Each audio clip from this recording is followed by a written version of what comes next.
the watermelon with me.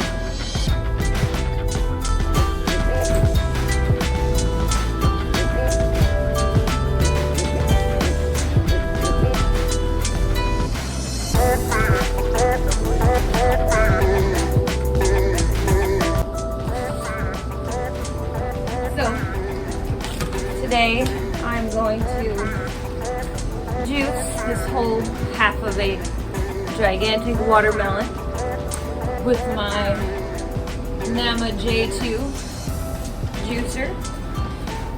When I first got, now that we've cut up the watermelon, I've got the juicer filled all the way up to the top, which I want that to go down a little, but let's make some watermelon juice. My favorite juice to make because you can make so much of it at once.